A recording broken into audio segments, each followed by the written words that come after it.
Hi there again, class. So this is Maridesi Coral, your Philippine literature instructor.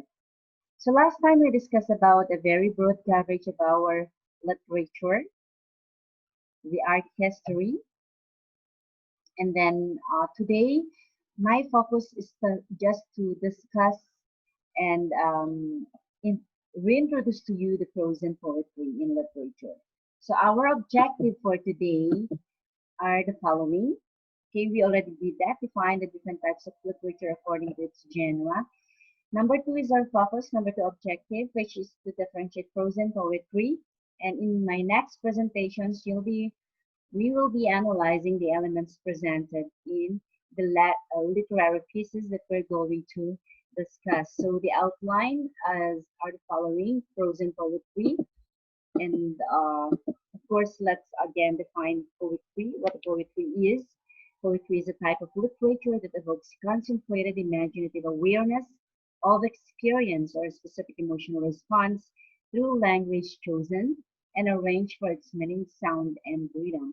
This was elaborately explained last time. Now we have three basic genres out of poetry. We have the lyric. Lyric, as I have discussed last time, is a collection of verses and choruses making up a complete song or a short and non-narrative poem. A lyric uses a single speaker who expresses personal emotions or thoughts. And then we have narrative. Narrative tells stories through verse, novel, or short story. A narrative poem has plot, characters, and setting. Using a range of poetic techniques such as rhyme and meter, narrative poetry represents series of events, often including actions and dialogues. Narrative poems have only one speaker, the narrator, who relates the entire story from beginning to an end. Okay, and then we have the drama. Drama is also as known as dramatic verse or verse drama. It is a written work that both tells a story and connects the reader to an audience through emotions or behavior. It is a formative, closely related to acting performed physically and can be either spoken or sung. Okay, we have more genres here: the fable, the fairy tales, fantasy,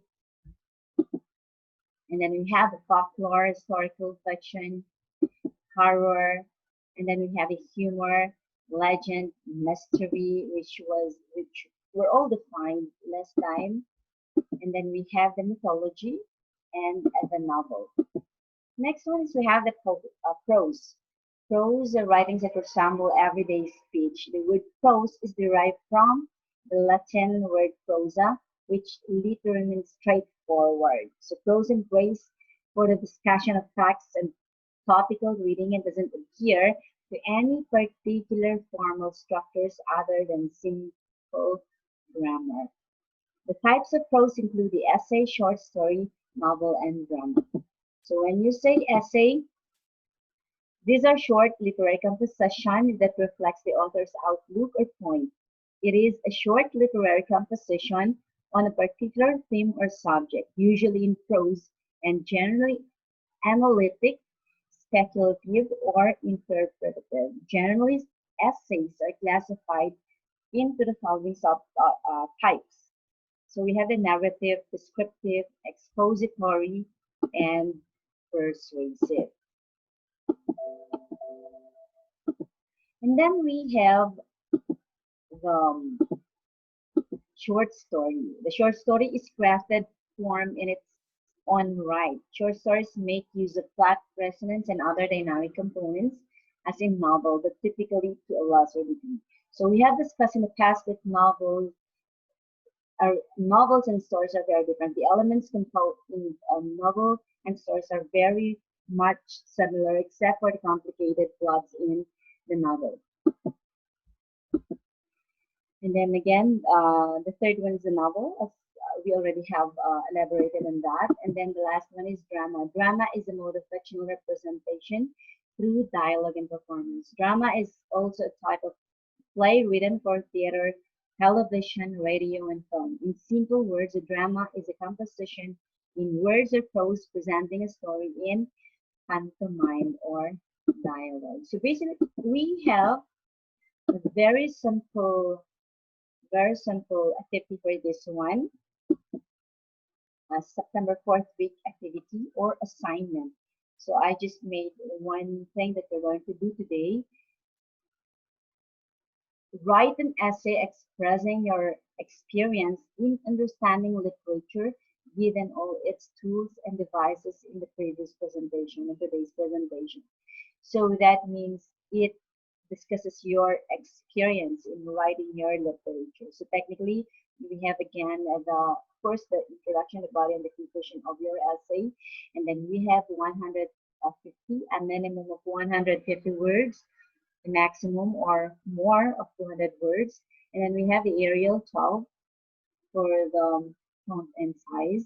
For the spacing 1.5 and margin, you also have to have one inch around. And then the scoring rubric would also be the same. We have the content 25%, organization 25%, clarity 25%, and significance or relevance would be 25%. That makes 100%. Of course, we will never forget our good vibes line. We have here, the crown of literature is poetry. Again, this is Maridaisy Coral, your instructor in Philippine literature. I love you all. God bless everyone. Happy day to all.